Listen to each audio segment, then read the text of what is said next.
Siapa yang selama 1,5 tahun ini punya anak di bawah usia 17 tahun? Apa rasanya umplek-umplekan setiap hari disuruh belajar dari rumah sementara rumahnya nggak ada tempat kecil aja untuk belajar zoom-zooman? Apa yang terjadi kalau ditambah 1,5 tahun lagi? Di sisi lain, kalangan rakyat umumnya, bagaimana rasanya mereka sahabat yang nggak ada internet, nggak ada pulsa, sementara di rumahnya ada 3 orang memerlukan komputer atau gadget atau laptop untuk kerja dan sekolah, tapi tidak memilikinya. Fakta saat ini, biaya sekolah dari rumah ternyata tidak murah. Menjalankan sekolah dari rumah ternyata nggak efektif, dapat ilmu tipis, nggak ada keterampilan lainnya termasuk laboratorium dan kehilangan skill olahraga, kesenian, dan keterampilan sosial lainnya. Bekerja dari rumah malah banyak stresnya, banyak wacana diskusi tok, tetapi tidak ada gerakan nyata. Diskusi doang, eksekusinya kecil, seminar, meeting, belajar online, ngomong doang 1-2 orang, wacana, diskusi.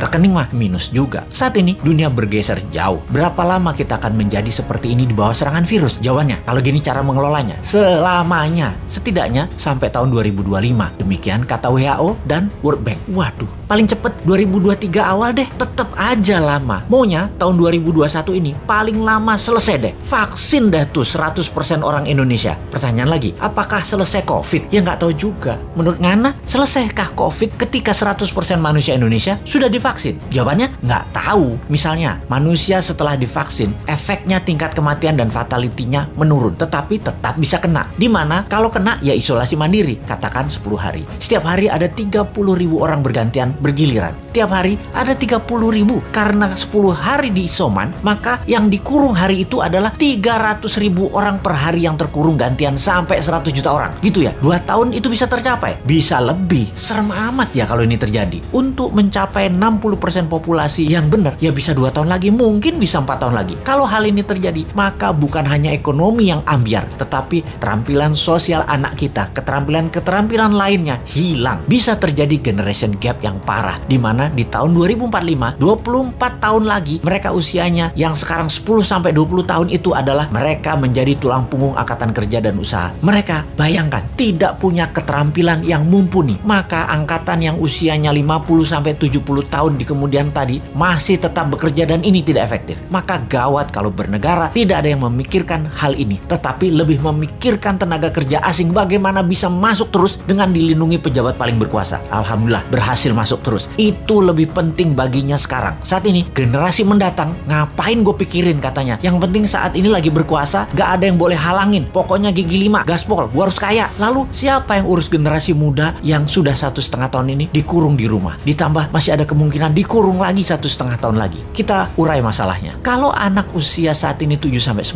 tahun, usia SD, mereka tidak mengerti banyak tentang culture, budaya lokal wisdom. Bayangin, ditambah 1,5 tahun lagi terkurung. Mereka nantinya manusia yang tidak punya budaya. Lalu, remaja usia pancaroba, baru akil balik, usia 11-15 tahun. Mereka adalah manusia lagi cari jati diri. Kematangannya berubah. Dirinya not a girl, but not yet a woman. Menjadi terhambat. Ditambah 1,5 tahun lagi kejiwaan mereka, maka man atau woman tidak paham, tidak akan matang. Sulit menjadikan boy to man. Di usia 16-23 tahun, masa SMA dan kuliah, anak ini adalah masa kreatif dan puncak-puncaknya iseng dan puncak-puncaknya main di usia ini. Kesalahan-kesalahan kecil itu penting untuk modal nanti bersosialisasi di kemudian hari. Tidak banyak mereka bisa lakukan. Mereka masuk generasi yang hilang. Kalau ditambah 1,5 tahun lagi, sekolah mereka tak berketerampilan, tak ada kesempatan di laboratorium, di studio, praktek kerja, keilmuan jalanan atau street smartnya tidak ada. Hampir tidak mungkin membuat mereka berubah from man to gentleman. Ada 40% saat ini dari populasi Indonesia yang usianya saat ini 7-23 tahun. Yang